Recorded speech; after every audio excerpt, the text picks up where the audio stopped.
This is the new agreement, my daughter-in-law said, sliding a fresh stack of papers across the lawyer's desk like it was a dinner menu. Sign it. She has no legal standing anymore.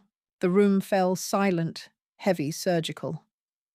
My husband's lawyer, Marcus, blinked twice before glancing over at me. I was still seated, still trying to understand what I was looking at. The glossy cover of the folder had my name on it, not mine, and my late husband's, not even my son's.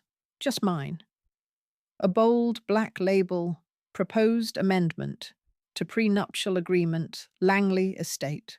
My name, my marriage, my house, vanishing one page at a time. If you've ever seen someone erased from their own family by a smile and a signature stay until the end, and comment below with your city, I want to know where women like me are still fighting to be seen. And if you believe people like us deserve justice, hit subscribe. I promise you this isn't just my story. It's yours too. I didn't speak. I couldn't. We were in Marcus Whitmore's office in downtown Charleston, the same office where I once signed the deed to the lake house.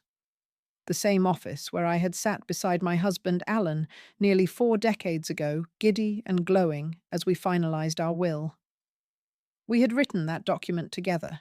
We had named each other as equal partners, no codicils, no power games.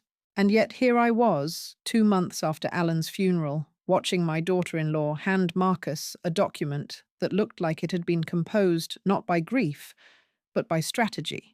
Sabrina, my son's wife, wore white, crisp, commanding white. A tailored blouse sleeves rolled up to her elbows like a negotiator arriving late to a merger. Her hair was pulled into a bun so tight it made her look like she'd never had a feeling in her life. Only outcomes. My hands trembled, but I reached out. "What is this?" I asked. Marcus gave a slight shake of his head, as if asking me to stay quiet. Sabrina answered anyway. "It's an updated agreement," she said calmly.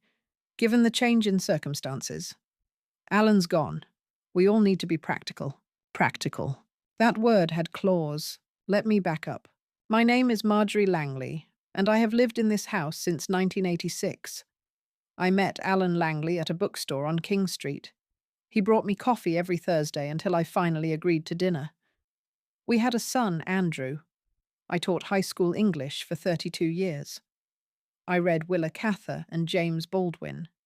I organized holiday dinners and refinanced our mortgage when interest rates spiked.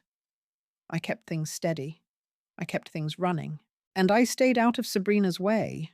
That was my first mistake. I never liked her, not in the petty way. I tried. I complimented her baking. I gave her my mother's brooch on their wedding day. I even let them take over the upstairs guest room after Andrew lost his job in IT. She'd sweep in with her fitness tracker and motivational podcasts, micromanaging pantry labels, and criticizing the dated feel of the wallpaper I'd chosen in 1992. But she never said anything cruel. She did things, quietly, precisely, like installing a smart lock and not giving me the passcode, or moving my mail to the garage to reduce clutter, or whispering, "Maybe it's time for a smaller space," when I passed out for 5 seconds from dehydration. I started feeling like a guest in my own home, a guest who was overstaying her welcome. Still, I never imagined this. A legal maneuver, a printed document with revised terms, signatures already queued in neat yellow tags. "Sabrina," I said, finally finding my voice. "This is my life you're rearranging." She didn't flinch. "No," she replied, smoothing the papers. "This is Alan's legacy. We're just updating the logistics. Things change." What changed? My husband's heartbeat. That's what changed. Marcus turned to me quietly and said, "Marjorie, we don't have to do this now. We can—" "I want her to read it," Sabrina interrupted. "We've already discussed it as a family. Andrew supports it." That hit harder than anything else. Andrew supports it. My son, the baby I raised through fevers and spelling tests, whose college applications I triple-proofed, whose first heartbreak I stitched up with warm milk and back rubs, supports this. I stared at the document. The pages were numbered, 12 total. Page 1, reallocation of property assets. Page 3, trust revision proposal. Page 5. Medical decision-making powers. It was an overhaul, and it had one theme: I would no longer be central to the Langley family estate. I sat still. Sabrina talked. She talked about streamlining, about minimizing inheritance disputes, about respecting Alan's original wishes. But I had been Alan's wife for 39 years. If this was about Alan's wishes, I would be the one holding the pen. I wanted to scream, but I didn't. I wanted to cry, but that's what she expected. So I did the one thing I could. I stood up, looked her square in the eye, and walked out of the office without touching the document. Marcus followed me down the hall. She's trying to establish legal precedent, he said quietly. If you don't respond formally, it could hurt you later. I looked at him. So respond. As my attorney, let her know I'm still alive, and I read. He gave a slow nod, and in that moment, I felt something I hadn't in weeks. Heat, not anger, fire. Have you ever been legally erased from a life you helped build while you were still sitting at the table? Drop your experience in the comments. You never know who you might help by sharing it. What I didn't know, what none of us in that room knew, was that this document was just the beginning. The addendum was a smokescreen. The real move hadn't happened yet. When I returned home from the lawyer's office that afternoon, the first thing I noticed was the silence. Not the kind of silence that brings peace, the kind that unsettles. The kind where clocks seem to tick louder and even your own breath feels intrusive. Andrew and Sabrina's car wasn't in the driveway. Good. I needed the space. I slipped the key into the front door, and it didn't fit. At first, I thought I had grabbed the wrong set, but I checked again. It was my house key, the one that had hung on the same brass hook in the hallway since 1987. I tried again. Nothing. I stood there on the porch in full daylight, locked out of my own home. I didn't panic. I called Andrew's cell. No answer. I rang the bell, waited, then sat on the bench near the porch columns. 20 minutes passed. Then the neighbour's daughter, 15, always polite, came over and handed me a small envelope. Mrs. Langley, Sabrina told me to give you this if you were waiting. Inside was a note. Temporary lock change for security reasons. Please knock or wait until we return. S. Security reasons. I had lived in that home for 37 years and had never once needed security from myself. They returned nearly 2 hours later. Sabrina walked up first, balancing 2 shopping bags from an upscale grocery store. Andrew was behind her, sipping something green from a glass bottle. Why was the lock changed? I asked as calmly as I could. She looked surprised. Oh, we had a scare last week. The alarm glitched and the back door was open in the morning. It's temporary. Marcus knows. Marcus, my lawyer. She blinked. Our family lawyer? Our family lawyer. I said nothing, just stepped inside when Andrew opened the door. That night, I went to the kitchen to make tea chamomile, the kind Alan used to bring me during grading seasons, only to find the canisters rearranged. The mugs I always used were gone. The cabinet now held imported ceramic tumblers with no handles. I reached for the drawer to get a spoon. Locked. Sabrina walked in barefoot, serene. Oh, I forgot to mention we're trying a new system. Controlled access. For safety and organization. For spoons, I asked. She smiled gently like a kindergarten teacher. Yes. Too many things go missing lately. I've labeled what you can use in the pantry. Feel free to grab from there. It wasn't about the spoon. It was about permission. The next morning I woke up and found the family photo wall had been redone. Alan's military portrait had been moved. My graduation photo with Andrew gone. In its place, a glossy posed studio photo of Sabrina, Andrew, and little Everett at a pumpkin patch. No room for ghosts, I suppose. Even the thermostat had been locked. A digital passcode appeared when I tried to adjust the setting from 68 to 72. I asked Andrew. He said it's to save on energy. Sabrina says it's better this way, Sabrina says. Then came the medication labels. I kept my prescriptions in a basket on the kitchen counter, blood pressure, calcium, the usual post-60-somethings. I opened the basket one day and found that each bottle now had a second label. Color-coded. Red morning only. blue with supervision, yellow ask before use. Ask. Before use. I stared at the new instructions, wondering who had decided I was no longer capable of knowing how to take my own meds. That evening I brought it up. I noticed someone relabeled my prescriptions, I said. Sabrina looked up from her tablet. Yes. We're trying a new elder care framework at home. It's proactive. It's part of the system I learned about from my caregiving podcast. I swallowed hard. I didn't agree to be part of any system. Her reply was swift. That's why it works. I began noticing patterns. The mail was no longer left on the foyer table. Instead, it appeared sometimes opened in a small tray near the garage. My bank statements were digitally consolidated. Sabrina offered to help with app access when I asked about it. Andrew, once my soft-eyed boy, had turned quiet.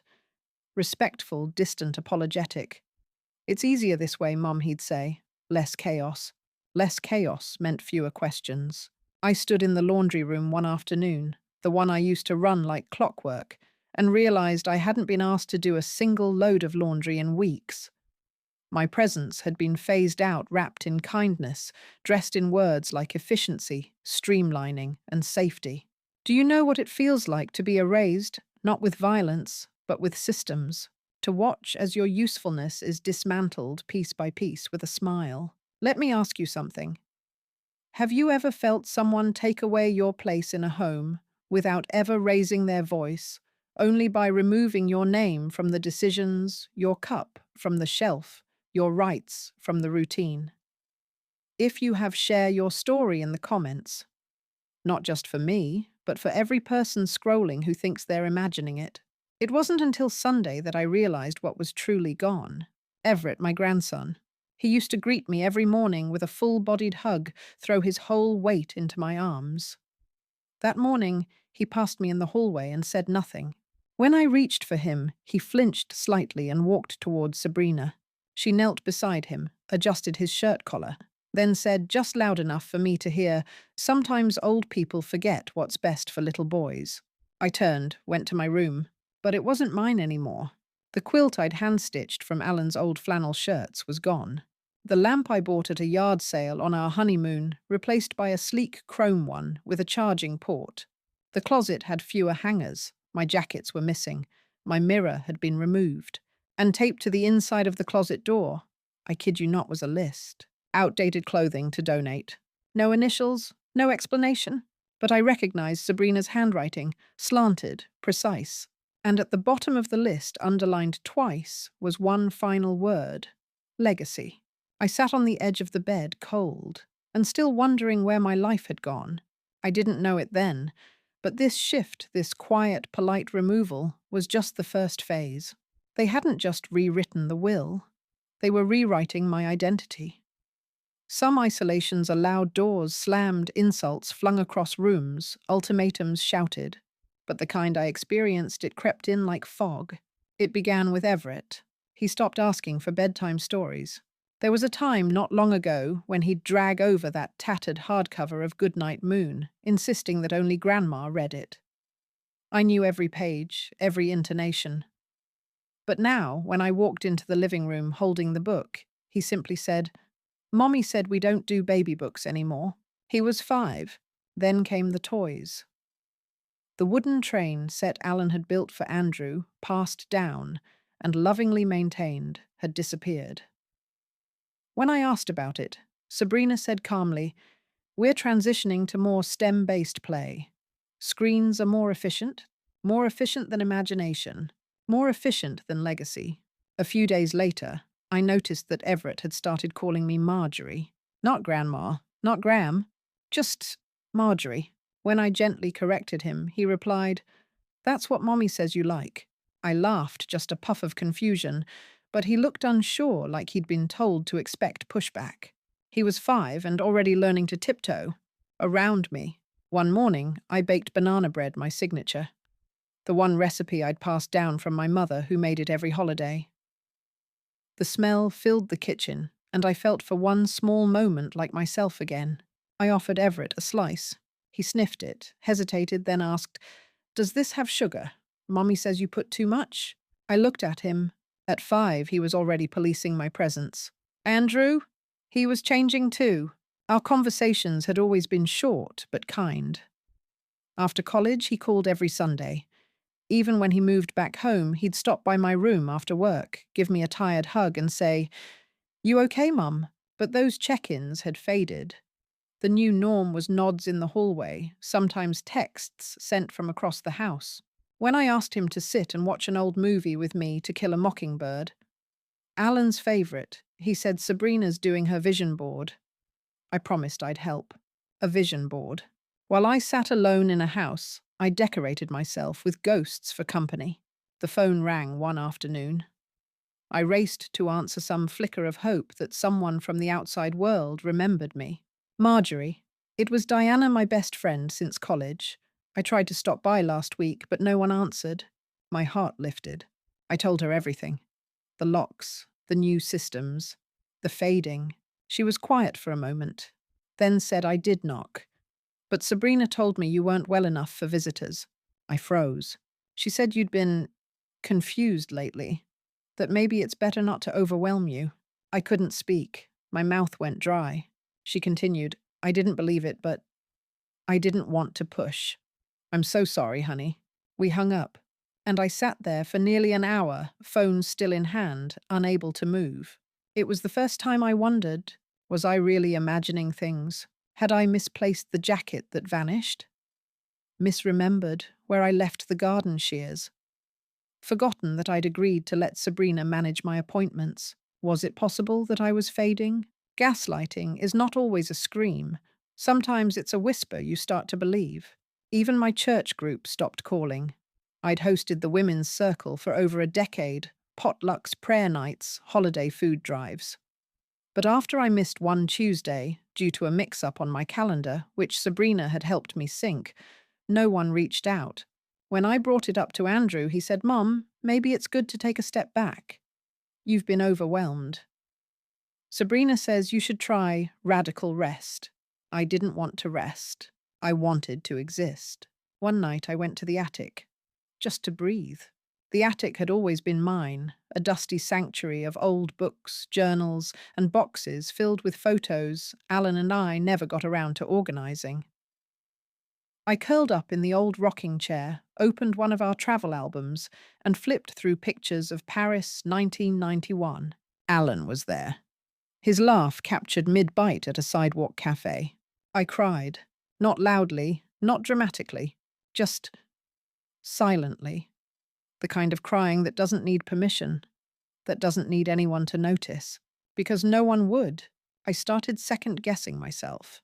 Did I really lock the garage door? Did I really give Sabrina that envelope? Was I becoming a burden? That word burden crept into my thoughts like a weed. Not because anyone said it, but because no one said otherwise. Have you ever questioned your own memory, not because it's faulty, but because someone made you feel like it was? If you've lived through that fog, please comment below. Your words might be the rope someone else is reaching for in the dark. Things came to a head on a Tuesday. Sabrina approached me with a laminated calendar. It was color-coded. Mondays, digital detox. Tuesdays, quiet hours. Wednesdays, assisted errands by appointment only. Thursdays, screen-free zone. Fridays, family-only dinner guests not advised. There was a small box at the bottom labeled Marjorie's participation with check marks next to items I hadn't even agreed to. I stared at her. This is, for me, she smiled. It's for all of us. It'll help reduce confusion. I wanted to ask, whose confusion, yours or mine? But I didn't. I just nodded. That night, I opened the window in my room, breathed in the thick South Carolina air, and whispered to the dark, I'm disappearing. And for the first time, I believed it. But the next morning, something shifted. I was passing by Everett's room when I heard voices Sabrina and Andrew. Low, urgent. Then Everett spoke muffled, but clear. Why can't Grandma come with us? I paused. Sabrina's voice rose just slightly, because she's not well, sweetie. She doesn't need to know everything. I felt my chest tighten. Not well. What didn't I need to know? I stepped back quietly, and right then, at that very moment, I realized something. They weren't isolating me by accident. They were preparing something, and I was meant to be too confused, too shut out, too invisible to stop it. It happened on a Thursday. The morning began like most others, now quiet, sterile, managed. My breakfast was already portioned on a ceramic tray: oatmeal, one boiled egg, half a grapefruit. No sugar, no salt, no warmth. Sabrina had left a sticky note beside the spoon. Doctor's orders: keep it hot, healthy. The doctor, of course, wasn't mine. It was hers, a holistic aging specialist she'd met at a wellness conference. I was chewing mechanically when she walked in. "We have an appointment today," she said, adjusting Everett's backpack while he stood silently near the door. I looked up. "What kind of appointment?" She smiled. "Just a check-in. Mental clarity, cognitive awareness. Standard at your age." At your age. I told her I didn't recall scheduling it. She said Marcus approved it. Andrew, too. "It's already on your shared calendar," she added, tapping her phone. I checked. There it was, color-coded in blue. Cognitive baseline evaluation, 11:00 a.m., Dr. L. Werner. I hadn't added it. But somehow my name was attached. I didn't argue, not yet. Something inside me said, go. Not to comply, to observe. The clinic was private, almost spa-like. The waiting room smelled of eucalyptus and distraction. Everyone wore soft smiles and neutral tones.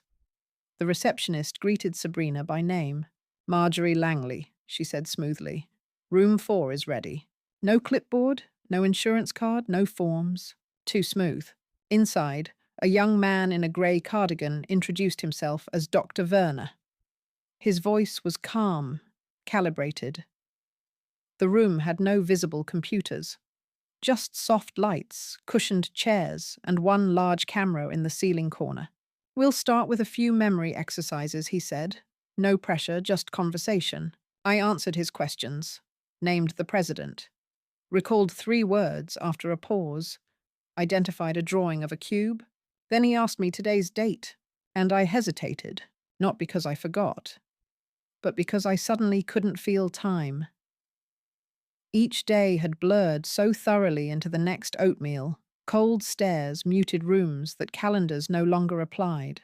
He noted it. I saw his pen move. Afterward, as we walked out, Sabrina was already speaking with the front desk. "She's compliant," I overheard her say softly. "I think we're ready to move forward." Compliant. Move forward. I didn't ask. I watched. That evening, I searched my room. I looked for any sign of what they were preparing. In my closet, on the highest shelf behind a box of old Christmas decorations, I found a folded envelope labeled "Post-Appointment Summary, Langley." Inside, a printed form from the clinic. Sections highlighted: short-term memory inconsistency, temporal confusion, increased reliance on caregivers.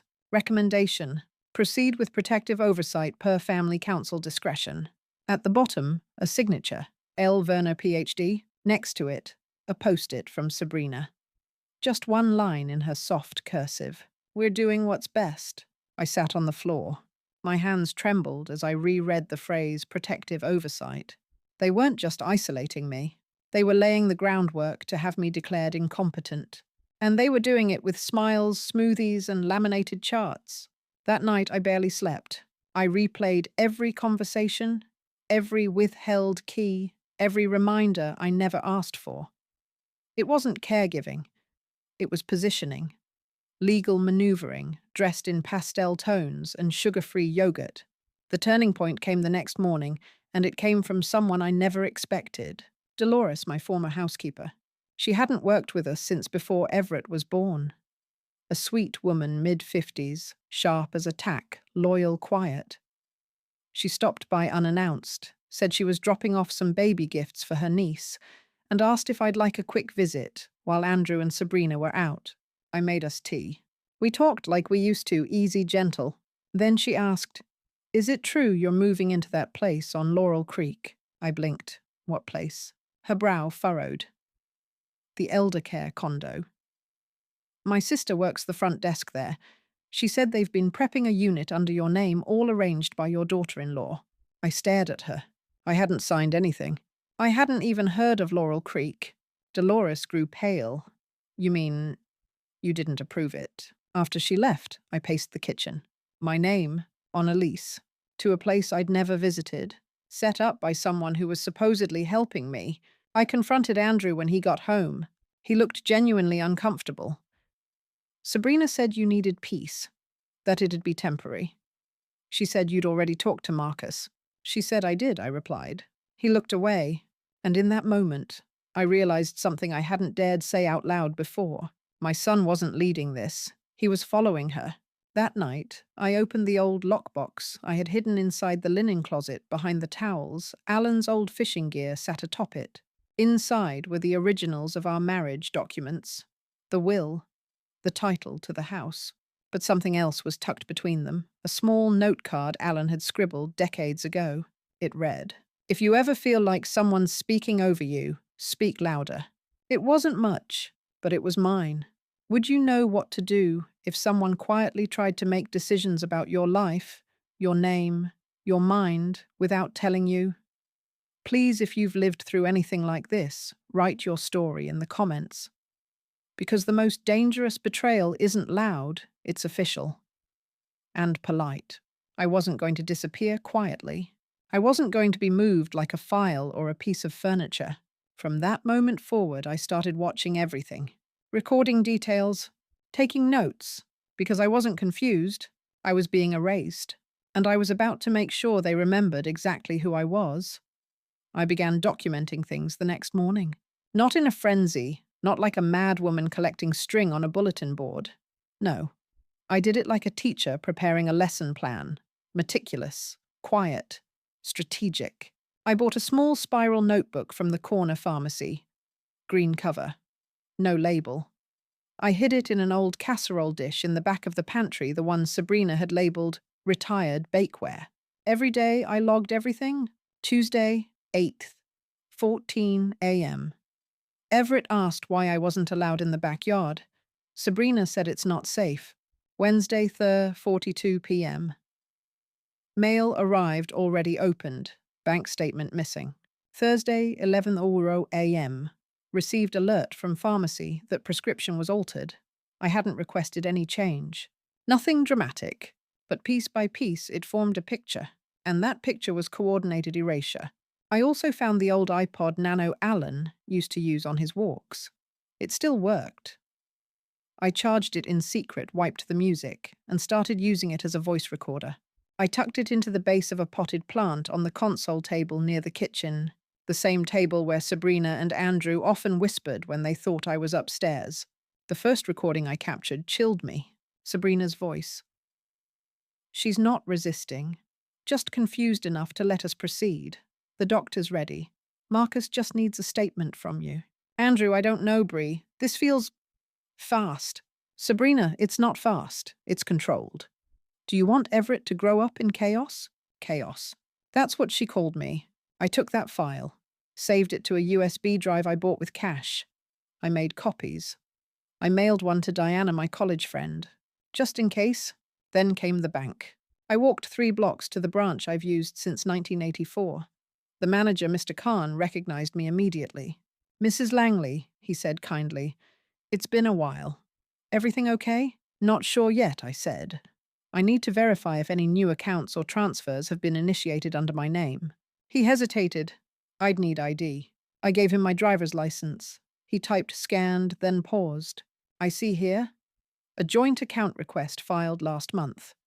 Secondary signer Sabrina Langley. Application marked awaiting signature from primary.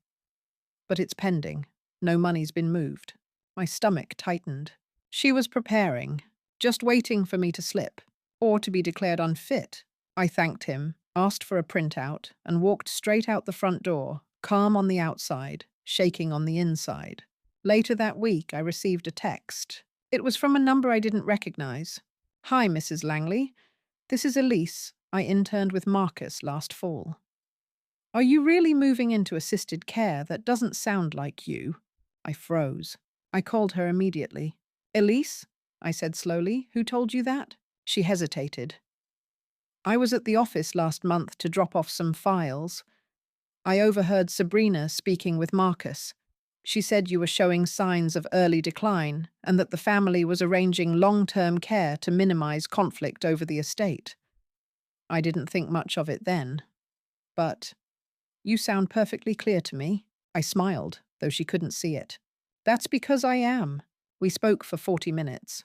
She agreed to send me the dates she was present in the office and what she saw, notarized if needed. I thanked her. Another thread added to the net. Then the camera. Not mine, Sabrina's. I found it purely by accident. I dropped my pen under the hall bench and reached for it. My hand brushed something tucked into the inside leg of the bench, small, round, magnetic. A nanny cam! I held it in my palm, stunned. Then I smiled. I knew exactly how to use this. I returned it quietly positioned just right. The next afternoon, I sat in the kitchen, visibly disoriented, fumbling with my tea. Sabrina walked in. She didn't speak at first, just watched me. Then calmly she said, "You know, I read about the signs. When they start staring too long, losing track of hours, it's best to intervene before they hurt themselves or someone else." I looked up, eyes wide. "I'm just tired." She nodded slowly. "That's how it starts." And that I hoped would be enough. Enough to show anyone what was happening. Not in bruises, not in raised voices, but in narratives, in rewritten identities. What would you do if someone started gathering silent proof that you were unfit and they did it in your own home? Would you wait for them to strike or act first? Share your thoughts in the comments. I need to know, how do you fight back without looking unstable? One final piece arrived that week. Mail. Addressed to Sabrina Langley. Property Executor, Langley Estate. I opened it. Inside a letter from a storage facility confirming rental of Unit 14B. A list of contents followed. Antique china, set-framed military medals, embroidered linens label Mom's Room, Langley family albums, Chatruai. All my things, already boxed, already moved. Without a word, that night I knocked on Everett's door. He opened it slowly, eyes wide. "Hi, Grandma," he whispered. "Hi, sweetheart." I looked around the room. Something was off. No more crayon drawings of us. No world's best grandma mug by the nightstand. Even the handmade blanket we crafted together had vanished. "Where's the quilt, honey?" He looked down. Mommy said it was old. Old. That word again. That dismissal. I kissed his forehead, told him I loved him, and walked back to my room, my hollowed-out, scrubbed-clean staging area of a room. I sat on the edge of the bed, opened my green notebook, and beneath the newest entry I wrote, "She's already moved my life into storage." But she forgot I remember where every box used to sit. I had evidence now. Real hard, indisputable. But I also knew something else. She wasn't going to wait much longer. And the next move wouldn't be mine. It's funny how people assume the villain knows she's a villain. They watch stories like this and think the mother-in-law is the saint and the daughter-in-law, me, is some cartoon ice queen with a clipboard and an evil grin. They never ask why. They never see before. Before the house with the granite counters and linen closets labelled by season. Before the cold looks and the thinly veiled suggestions from Marjorie. Before the wedding, where she wore cream and called it off-white. Before all of that, there was me, Sabrina Carson, daughter of a woman who once told me I ruined her chance at remarriage, who signed me up for beauty pageants when I was 7, not because I liked them, but because she liked how I made her look, who used my asthma as an excuse to never let me sleep over at friends' homes, too risky, she'd say, when really, she just needed someone to fetch her vodka before noon. I learned early safety was earned, not given. You couldn't wait for people to protect you. You had to build systems. You had to take control. I met Andrew at a coding bootcamp mixer. I was managing social media for a yoga studio chain, hating every moment, smiling through every green juice demo and customer complaint about mat spacing. He was quiet, solid. He talked like someone who had never been afraid of silence. On our third date, I told him I grew up around someone who made everything conditional. He said, "You'll never feel that with me." He was right, but I didn't realize his mother would. Marjorie Langley is not cruel. She's polite, and that's worse. Because she builds a wall out of thank you notes and passive aggressive pauses and the word interesting when you show her something you made. She never yelled at me. That would have been easier. She simply edited me. Oh, we don't really do those kinds of recipes here.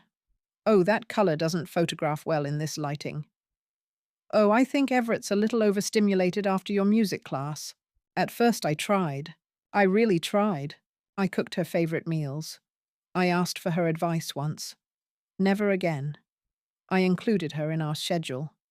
I even moved into her house thinking it would help us bond. It didn't. She was gracious. Too gracious. As if my presence were tolerated, not welcomed.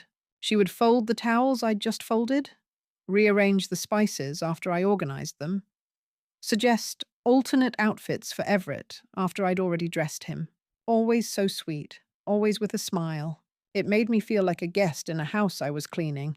And when Alan died, she didn't break. She solidified. She became the house itself, unmoving, untouched, untouchable. People think grief softens people. Sometimes it crystallizes them. I started with routines, systems, frictionless control. Smart locks, smart calendars, digital grocery lists labeled folders. Efficiency isn't domination, it's protection. From chaos, from confusion, from women like my mother. But it wasn't enough. She was still there, still watching, still present. Every birthday party, every pediatrician visit, every moment I needed to feel like Everett's mother. She hovered. Andrew didn't see it, because she didn't do it to him. She did it to me. So I made a decision, not out of spite, out of preservation. I began building what I now call the framework, a gentle redirection of power, the addendum legal necessity, the cognitive eval insurance, the storage unit strategic pre-clearing, the calendar a boundary not a ban. I never planned to hurt her. I planned to contain her, so we could breathe. But she didn't fade like I thought she would. She started watching, taking notes, noticing things. I could feel it. She moved slower, but her eyes got sharper. And when I saw the USB port missing from the nanny cam, I knew. She was no longer confused. She was waiting. Andrew started asking more questions. Diana called, asking why Marjorie hadn't RSVP'd to the church event. Everett asked why Grandma never got to choose what movie they watched. The system was fraying, so I went to Marcus. I said it's time to formalize her transition. He hesitated, said Marjorie still had capacity, that we couldn't make that kind of move without consent or formal decline. But I saw the doubt in his eyes. And doubt is fertile ground. I won't lie, part of me wanted her gone. Not dead, not harmed. Just elsewhere. Contained. Background. So I could raise my son in peace. So I could build something without shadows. Is it wrong to want the space to mother your child without a legacy breathing over your shoulder? Is it so unforgivable to ask the past to step aside for the future? Tell me. I dare you. Comment below, would you have done anything different? I looked at Everett sleeping one night, his cheeks flushed with dreams, and I knew I wouldn't let him grow up uncertain the way I had. So yes, I will move forward. Before she does. Before she gathers enough proof to flip the narrative. Before she turns Andrew against me. Before she ruins the image of the life I've curated. I won't let her do it. She thinks she's preparing for a fight. She doesn't realize I already launched it. It wasn't my lawyer. It wasn't my son. It wasn't even Everett. The person who changed everything was delivering a package. Her name was Tasha. 22, soft-spoken, the kind of girl who smiled with her eyes and called me Mom, even when I told her not to. She worked part-time for a local courier service that partnered with estate lawyers and financial firms in Charleston. She often stopped by our neighborhood. I'd seen her maybe 4 or 5 times, before polite, brisk, invisible, in the ways service workers often are when families like ours don't pay attention. But I paid attention. Because on that Monday afternoon she noticed something, and she didn't keep it to herself. I was in the garden, trimming back the hydrangeas, the last thing that still felt mine. Sabrina and Andrew were both out. I didn't know where. I hadn't been told. Tasha pulled into the driveway with a thick envelope marked, "Confidential." "I have a delivery for Mrs. Langley," she said. I wiped my hands on my jeans. That's me. She hesitated. Oh, no, sorry. It says S. Langley. Must be for your daughter. I smiled tightly. Daughter-in-law. Right. She handed it to me anyway. I probably shouldn't say anything, but she looked down, conflicted. I leaned in gently, but she lowered her voice. You get a lot of these? From the same firm? Last time I delivered one, I saw a post-it on the receptionist's desk. It had your name, but it was crossed out, replaced with hers. She paused. Did you know your name's being removed from your own estate paperwork? My breath caught. No, I said. Her eyes widened. Sorry, I probably shouldn't. No, I said again. Thank you. I placed a hand on her arm. You might have just saved me. I opened the envelope in my room behind a locked door. Inside was a revised version of our estate's trustee statement, with Sabrina listed as primary successor in lieu of medical necessity. There was a clause in cases where mental incompetence or diminished capacity can be reasonably inferred or supported by non-clinical observations. Inferred, not diagnosed, not proven, just assumed. That night, I sat at my desk and wrote a letter. To Marcus, it read, I am requesting effective, immediately a full audit of all legal revisions documentation and communications made in my name or under the Langley estate umbrella in the last 6 months. Any attempts to reposition authority under my daughter-in-law must be frozen until my independent physician, Dr. Harriet Connor, clears such claims of incapacity. Sincerely, Marjorie D. Langley. I made 3 copies. One I emailed, one I mailed certified, and one I walked across the street to give personally to Mr. Harris, our neighbor, and a retired judge. You're not just doing this for yourself, are you? He asked, after reading it. No, I replied. I'm doing it for women like me who are written out in cursive and silence. He didn't smile, but he nodded. 2 days later, he returned the favor. He rang my doorbell with a USB stick. I received this by accident, he said. It was meant for Sabrina. Her name was on the forwarding slip. But when I opened it, thinking it was something for the neighborhood committee, I realized what it was. He handed me the drive. Inside was a 14-minute video compilation, time-stamped, edited, clearly prepared for a hearing or legal review. Clips showed me hesitating to answer basic questions, sitting quietly for long stretches, dropping a plate. Taken out of context, it painted a portrait of a fading woman. But I knew when those clips were filmed, and I knew what was left out. In one clip, I'd been up all night caring for Everett when he had a fever. Sabrina had been out at a wellness retreat. Another showed me reacting slowly because I was wearing new bifocals that hadn't been adjusted properly. This wasn't documentation. It was manipulation, a story written with scissors and angles. And now, I had the original footage. I called Diana, told her everything. She said, if you're ready, I'll speak with the church board. Sabrina's been shaping your image there too. Then she paused. I never believed her, but I didn't know what to say. I'm sorry. I swallowed hard. You're saying something now. For the first time in months, I didn't feel alone. Sometimes the truth doesn't come from the people you love. It comes from a stranger who notices what others ignore. Has that ever happened to you? Someone on the outside helped you see what was really going on. Share it in the comments. We need to remember not all heroes come with history. Some come with delivery slips. I made copies of the USB, sent one to my lawyer, one to Mr. Harris, and one I locked away in the green notebook's casserole dish. That evening, as the sun dipped behind the oaks, I stood in the middle of the living room. I looked at the walls she'd painted beige, at the furniture she'd chosen for resale value, at the life she'd curated without my name, and I whispered to no one and everyone, You forgot one thing? I walked into the study, sat down at Alan's desk, opened a new folder, typed the first lines of my statement. Because the erasure, it ends now. I'm no longer waiting to be heard. I'm making them listen. It was a Sunday, the kind of golden, humid Charleston Sunday where church bells still matter and appearances are currency.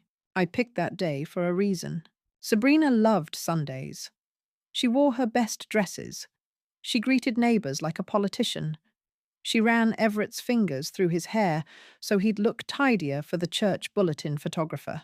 And that particular Sunday, she had planned a brunch, a family future planning session, she'd called it, with Marcus, my lawyer, in attendance. Her version of a coronation, my version of an ambush. The dining room had been staged, naturally. Neutral florals, fruit bowls placed just so name cards at each setting, including one for me that simply read M, no Mrs., no Mom, no Grandma, just M. Marcus arrived first, looking tired, uneasy. Then Andrew, distracted and constantly checking his phone. Everett played with a napkin, bored. And finally Sabrina. Blazer pearls, clipboard in hand, the uniform of polite power. She launched right in. "Thank you for coming," she said. "I thought we'd use today to finalize the care transition timeline. Now that Mum's facility application is nearly complete." Facility. Andrew blinked. "I thought we were still discussing options." Sabrina didn't flinch. "We've already scheduled the initial visit. We just need Marcus's input on the legal handoff." Marcus opened his folder, clearly bracing for conflict. I stood up. "I won't be going anywhere." Everyone paused. Sabrina turned slowly. "Marjorie, we've discussed this. This isn't an attack. It's about your safety." "No," I said, calm but firm. "It's about your convenience and your control. And I think it's time everyone hears the full picture." I pulled a small Bluetooth speaker from my purse and placed it on the table. One button, one recording. Her voice filled the room. "She's not resisting, just confused enough to let us proceed. Marcus just needs a statement from you." Andrew's mouth opened. Another clip played Sabrina to Everett. Sometimes old people forget what's best for little boys. And finally, her talking to the doctor's assistant. "If we can get it documented this week, the property transfer will be simpler." Sabrina's hands clenched the edge of her chair. "This is illegal," she hissed. "You can't record me without—" "I didn't," I said. "But your camera did. The one you hid under the hallway bench." I turned to Marcus. "Would you like to explain why this woman has been drafting estate amendments without my consent?" Marcus looked pale. I was misinformed. I assumed you were aware. You assumed I said, or you were persuaded." I turned to Andrew. "My name was being erased. From the documents, from the stories you heard from Everett's vocabulary. And you never asked why." He opened his mouth, closed it. Then from the hallway, a new voice. "Maybe you'll listen now." It was Mr. Harris, retired judge, trusted neighbor. He stepped forward, holding up the USB. "The court of opinion might not be legal," he said, "but it's powerful. And what I heard on this drive, not incompetence, not confusion, just manipulation."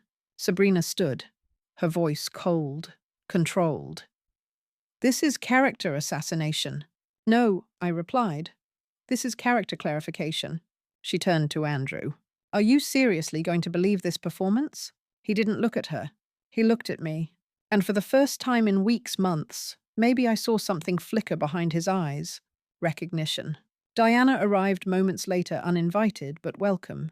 She stepped forward with a printed statement from the church board, confirming Sabrina had spoken on my behalf falsely regarding my mental fitness. Gasps from the table. Even Everett looked up confused. Sabrina started to gather her things. "We're done here," she said.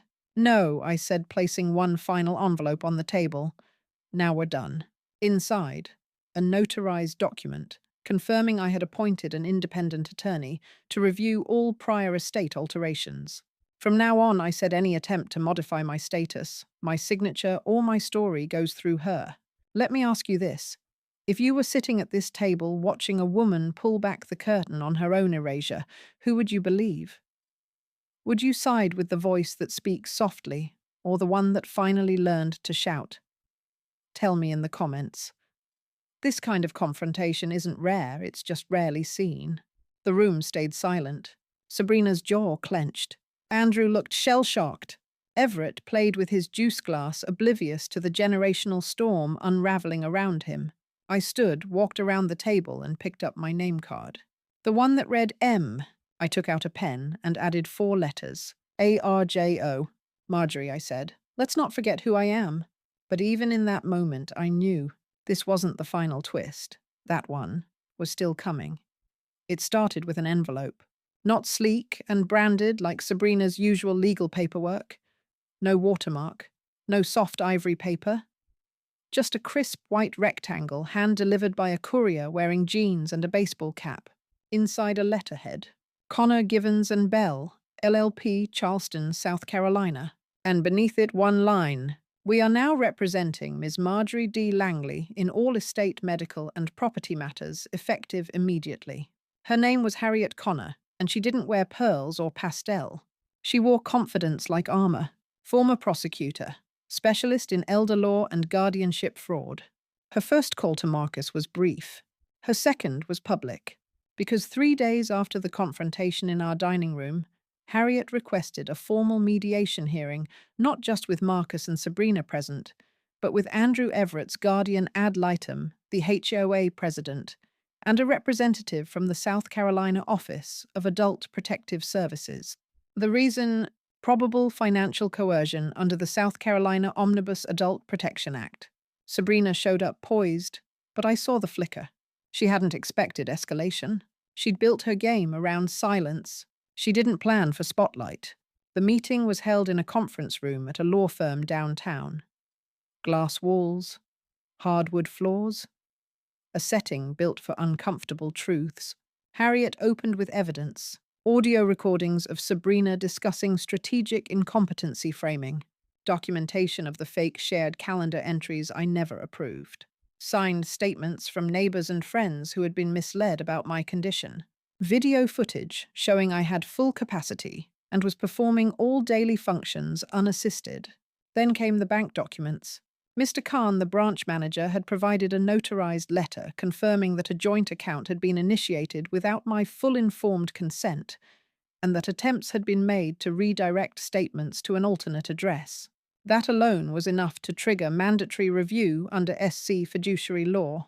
But Harriet saved the final blow for last. She pulled out a single sheet of paper, a printout of an email from Marcus to Sabrina. Subject: next steps after cognitive evaluation. In the body, once we establish behavioral irregularity, I can begin the quiet transfer of trustee authority.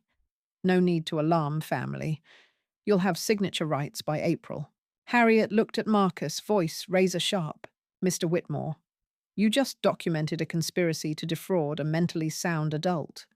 You're either complicit or catastrophically negligent. Which would you like the Bar Association to read first? Marcus paled.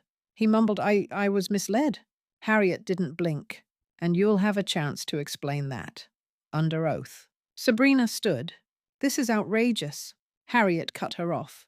No, Ms. Langley. What's outrageous is this: you used false narratives, family trust, and proximity to gradually strip a woman of agency. And you did it knowing that if anyone objected, you'd claim concern. She leaned forward. Let me remind you of something. In South Carolina, coercive control used to manipulate legal or financial authority over an elder is not a civil issue. It's a felony. The room went silent. Andrew stared at the table. Sabrina froze. Her eyes darted to him. He didn't meet them. Harriet turned to the Adult Protective Services officer seated near the back. This case merits review. Ms. Langley will be submitting a full declaration, and my office will file an injunction preventing any further property transfers, facility enrollments, or document revisions initiated by the accused. The officer nodded. Understood. Harriet wasn't finished. She pulled out the final file. My medical evaluation conducted 2 weeks earlier, independently. Cognitive function, normal. Executive decision-making intact. Emotional regulation appropriate. Conclusion. No signs of incapacity. She looked at Sabrina. The only confusion here was assuming she wouldn't fight back. Let me ask you, was that enough? Did this reversal serve justice, or did she deserve more? Tell me in the comments, if someone tried to rewrite your legal life from the inside, what would you do, and how far would you go to take it back? The hearing adjourned. No one clapped. No one cheered. But as we walked out, I heard the officer say to her assistant, You don't see many who catch it in time. She got lucky. I stopped, turned. No, I said quietly, I got smart. That night, I lit a candle in Alan's study, sat in his chair, held the legal summary in my lap, and exhaled. Not in victory, in return. Return to identity, return to truth, return to being seen. But even then, even after it all, I still hadn't read the contents of one final envelope. The one addressed to me from Everett's school. And what was inside would change everything. The envelope was slim, cream-coloured, embossed with Everett's school crest. I'd almost forgotten it tucked between the legal files and the thank you cards from Diana's church group. When I opened it, I expected a newsletter, maybe a fundraiser flyer. Instead, I found a letter written in Everett's uneven print. Dear Grandma, my teacher asked who my favourite person is. I said you, but Mommy told her you were too tired to come. Are you still tired? Can you come to Grandparents' Day, love Everett? There was a drawing underneath two stick figures, one tall, one small. The tall one had silver hair. A red heart floated between them. I cried. Not the kind of cry you hide. The kind that lets go of fear of exhaustion, of the slow erosion I'd been fighting for months. Because in that moment I knew Sabrina had built a strategy, but she hadn't built a bond. And bonds, real ones, don't vanish with documents. They stretch, they strain, but they don't break. I went to Grandparents' Day. I wore my navy dress, the one Alan loved. I brought a tin of homemade lemon cookies and a copy of Charlotte's Web. Everett ran into my arms like nothing had ever been wrong. Later, while the other kids ate cupcakes and glued macaroni frames, his teacher, Miss Jenkins, came up to me quietly. I'm glad you came, she said. I wasn't sure what to believe. I smiled. Believe what you see. After that day, things didn't snap back instantly. Andrew was quiet for a while. Embarrassed, mostly. But slowly, he began to show up again, dinner on Thursdays, offering to mow the lawn, sending photos of Everett during swim practice. He never apologized in words, but sometimes presence is apology. Sabrina, she retreated first emotionally, then physically. She took a contract job out of state, said it was temporary. She still sends Everett gifts and digital hugs, but the house is quieter now, less strategized. And me? I started again, not with revenge, with reclamation. I turned Alan's study into a writing room, joined a local women's memoir circle. We meet every Friday at the library, 6 women, 12 stories, and one shared goal, not to vanish. I planted new rose bushes out front, replaced the motion sensor light Sabrina installed with a vintage lantern. I hosted a cooking class in the community hall's Southern Comfort Northern Steel. 23 attendees, 4 of whom were former students from my teaching days. And I published an article in the Charleston Chronicle titled, How to Be Removed from Your Own Life and Take It Back. People started reaching out, women in their 50s, 60s, 70s, daughters who became caretakers, mothers who became threats, women who had been told they were no longer useful, only to rediscover how dangerous that lie was. Have you ever watched someone lose everything and then rebuild from the ashes with more grace than rage? If you've seen someone like that, or been someone like that, I want you to share their story in the comments. Someone watching this might need your words today. One afternoon, Everett came over after school. We baked together. He insisted on cracking every egg poorly. When I tucked him in, he asked Grandma, "Are you staying forever now?" I said, "Yes, sweetheart." I never left. I was just quiet for a while. He thought for a second, like a lion waiting. I smiled. Exactly like that. As he drifted off to sleep, I looked out the window. The streetlight glowed amber on the sidewalk. My house. My name. My breath in this space, no longer erased, no longer optional.